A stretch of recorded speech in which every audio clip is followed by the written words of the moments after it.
Get ready for noko rectification time. It isn't often that you discover an anime and ponder to yourself, Oh, good. Why, that's very good. Yes, I like that. unless you have a clear bias towards it or you want to partake in intimacy with a character or two.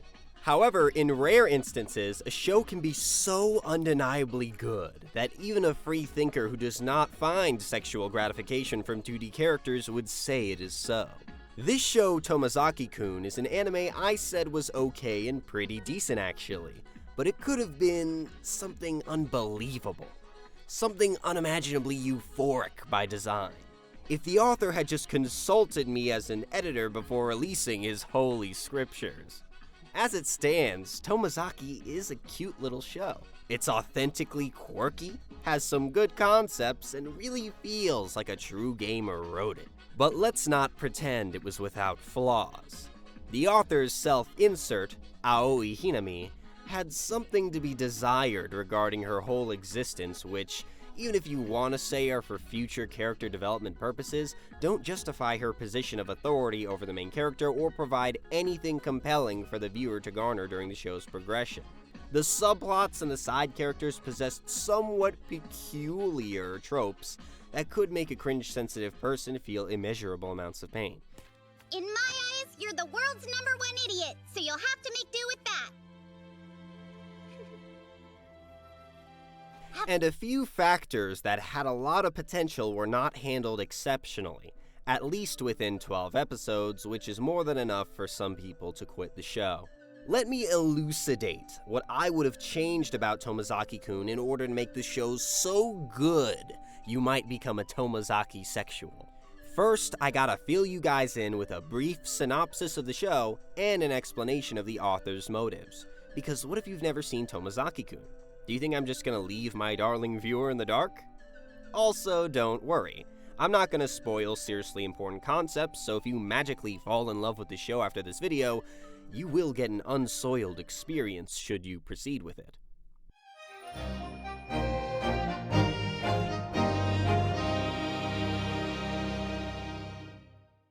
Bottom tier character Tomozaki-kun is a story about a typical self-loathing social degenerate in whom the audience can relate to, and his story of long-awaited social redemption through the help of his scholarly peer and gaming rival, Aoi Hinami. The thesis in which the author attempts to persuade you into believing is, listen you foul gamer freak, you could be doing a lot more. Don't ostracize the normies, beat them at their own game. And I'll say it's not bad at it. It's not a total failure in that regard, at least for me. Not a total failure, but to prove a thesis as daring as that, one will need a pretty epic self-insert for not only the viewer, but for themselves as well to be the prophet of this message. The viewer's self-insert is this dude Tomozaki, who starts off as basically an all-in-one package for beta loner stereotypes, but paired with the brewing existential anger of a true incel. Being a dramatization of the common loner, he is only talented at playing this video game, Super Attack Families, often shortened to just Tack Fam. Tomozaki is the best in all of Japan and gets his validation from that fact. He also has a very high opinion of the game, since his toxic masculinity quirkily leaks out when people diss this beloved game of his. Would you shut up? You just called the game stupid! One day while breezing through the inferior dregs of the online ranked leaderboards, he encounters the second best player in all of Japan. He thinks, wow, they're pretty good, not gonna lie.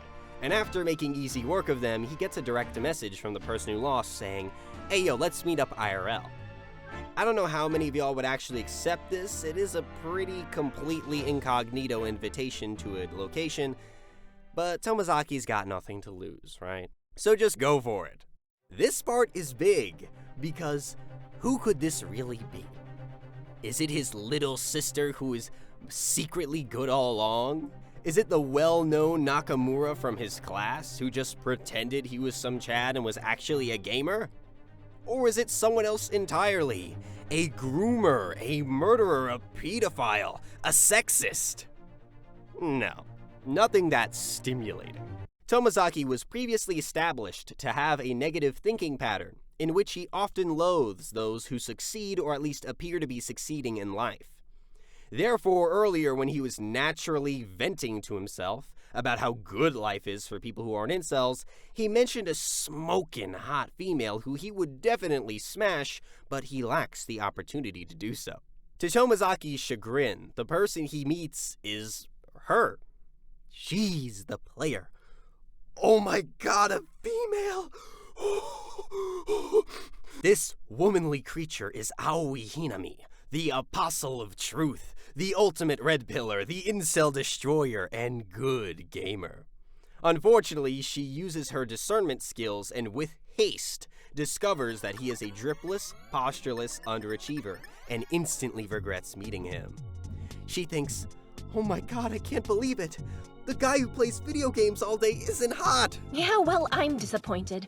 To think that Nanashi, the one person I respected, is really a total nobody. What a shocker. Of course he isn't gonna be hot. Well, anyway. She instantly is disgusted and clowns on his appearance before attempting to leave the scene. This triggers our boy, and he objects to her statement saying that being so judgmental is unfair because she is a person born with high stats. Ridiculed, with zero confidence in my communication skills. Like there's any way I can compete against characters in your league!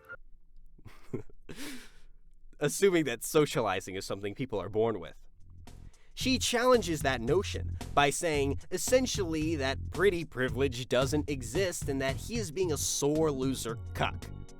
Then, out of either pity, curiosity, or both, she takes it upon herself to be his mentor at the game of life because she can't fathom the idea of her superior at Attack Fam being such a loser in real life. The unbased Tomozaki concurs with her woman-splaining, likely because this interaction may have been the most attention he has yet to receive from a cute girl. Now that you guys are all caught up, we can dive into my first editorial issue. Not in him accepting the offer. I'm sure half of you guys would have done the same thing. My problem is Hinami's unjustified, preachy, you have a lot to learn, sensei attitude that she obtains when helping him become an average person. It's quite strange and feels dehumanizing to listen to. Frankly, I can't tell you if this was the author trying to make her quirkier or if he really does believe in this normie elitism. Furthermore, Hinami was very unfair to Tomozaki, since her refutation of his high stats claim makes zero sense. You aren't trying hard enough is just not a satisfactory answer. This denies the existence of traits such as talent or privilege, both of which she is well endowed. This goddess in whom we must worship detracts from the realism that Tomozaki-kun tries for and wants to present to gamers. I have come equipped with a few alternatives to promote her claim or to make her position as bossy mentor more compelling. If the author came up to me saying, "Bro, what do you think about Hinami?" I would say, what if we ponder this? Why don't we change her from being some elitist, normie high school girl into like a college student dropout? Imagine if she pursued some unsatisfying career, but then realized that she had more fun playing Attack Fam and wanted to be the best in the world considering she's so good at it. Then she sees Tomozaki and feels bad for him because he's already acting like a loser despite being so young, and he has no friends. So in a slightly nefarious attempt to make him get worse at the game, she sells how important it is to get out of your comfort zone and be a normal guy. She plays up the extroverted high school life like it's this amazing thing and convinces Tomozaki into believing it. Perhaps she could go into his school with him in disguise and guide him on what he should do and should avoid. It would be an effective resolution to the issue of pretentious superiority, as this character is actually an adult. One could argue that this power imbalance between them of underage student and adult girl may affect the romance aspect, but if that's so much of an issue, then the romance could be lessened to something more platonic and wholesome. Or you could make Hinami a teacher at his school. It would be a bit risky as it's more of a taboo thing, but I think a teacher pro-gamer would be a more memorable concept in my opinion. I find both of these alternatives to be more appetizing than the current Hinami, because as of now, she's honestly just a tsundere girl with a hidden gamer side. Now if you really want to argue that romance is so important, I could keep her an appropriate age and make everything still work. This leads into the simplest solution. Change her personality. Instead of making her someone judgmental, cruel, and unlovable, make her someone authentic, happy, and inspiring. The current Hinami enjoys Tomozaki's company because she feels kind of relaxed around him, as she doesn't have to put up her social masks. She doesn't proclaim crazy fulfillment or extreme happiness, she just puts on a new mask depending on who she's talking to, and plays up the image of being a perfectly beautiful Japanese girl. All she truly cares about is self-gratification and her own self-image, and she projects that self-consciousness onto the boy Tomozaki. So we're talking about someone who is disingenuous, that proselytizes their beliefs onto Tomozaki and corrects him for not fitting into her social standards. Yikes. Most viewers won't find elation from a slice-of-life story that inserts you into a female beratement fetish red pill, unless you're batshit insane! Sorry, author, being female is not enough to justify such a call to action from the protagonist. If Hinami, instead of doing these social facades and projecting them, was a person who genuinely enjoyed her life and believed these social interactions had an irreplaceable meaning, she could then, because of her testimony and her attitude, plus her skills at Attack Fam, inspire Tomozaki to try harder out of true and pure admiration. This would allow there to be more motivation for him to try at the game of life, besides just trying to impress the pretty girl and not get clowned on. Imagine if Tomozaki had a preconceived idea that these people are so fake and they just use masks and such, but then Hinami, through her example, breaks that dark prejudice he had about socialization, which now enables him to see its true meaning, even in the smallest pleasantries it provides.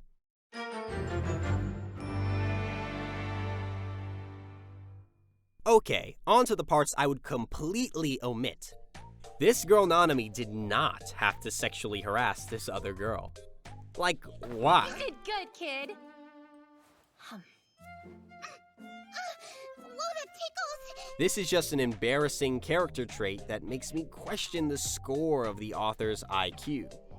If you seriously wanted to make breaching into someone's privacy and personal space a thing, have the bravado to make an actual serious subplot about sexual harassment in the school.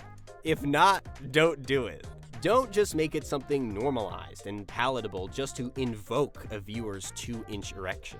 You came all this way just for that. Any show that has something like this, as far as I'm concerned, is not trying to be critically good.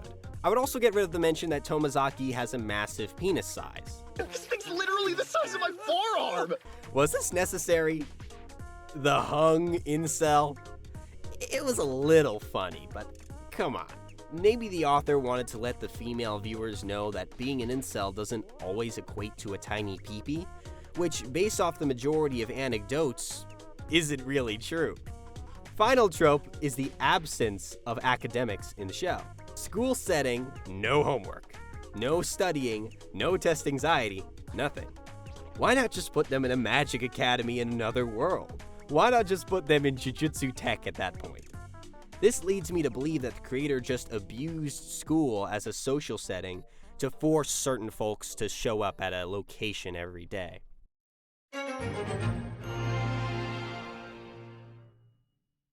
Moving forward, let's discuss something that I felt held the show back a bit more than it should have. Travesthetic. The definition? Well, you know what a travesty is? If you have multiple travesties, it's travesthetic. Let me show you what I mean. You hate our fulfilling offline lives that much? Makes sense considering you've never even bothered experiencing a normie life. You don't deserve to be called a true gamer. In real life, you can't change your fighter. Look at me. If I were a top-tier character like you, attractive, smart, athletic, of course things would be way different. Suddenly your looks will be close to normie level. Just some noob who's running around scared. You assume my base stats are naturally high, but they're not. The way you were moving had textbook beginner written all over it. I take it with me everywhere I go to help with button control. Anyway, they went on how life's really this God-Tier game. At first I didn't know what they were talking about. They managed to sell me on a few mechanics, so I grabbed the controller and started taking the playthrough of life a little more seriously. What I hate is when someone comes along bad-mouthing TAC fam without even trying it! Obviously, you can't determine if a game is God-Tier or garbage without playing it to the fullest. Her real-world skills don't apply in TAC fam. Yikes. She's definitely a gamer, all right. The gamer in me wants to give it a shot. So get good! What the hell is this? This script feels like a fever dream. How many of you are actually going to turn off the show 8 minutes in because of the secondhand embarrassment? I luckily had the power to be resistant to it, as I found it fascinating with the bravery it took to make the dialogue this silly.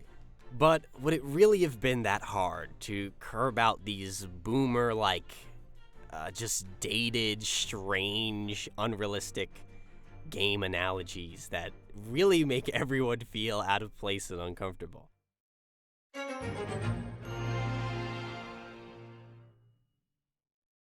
So let me summarize my ideal Tomozaki-kun.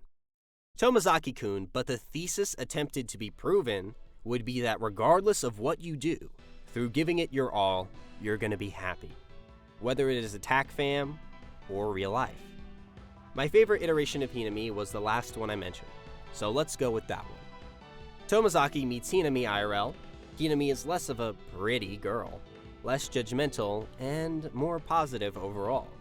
Hinami serves as, instead of a projection of the author's red pill, an example of a person with joy in their life, a go-getter who loves giving everything their all.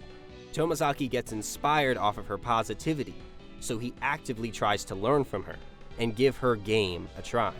The whole time there are no cringy dated analogies. The characters he befriends and acquaints himself with at school are not tropey, and there is no fetishized sexual invasions of privacy nor hung incels. Through this setup, Tomozaki and Hinami could both be a mirror to each other.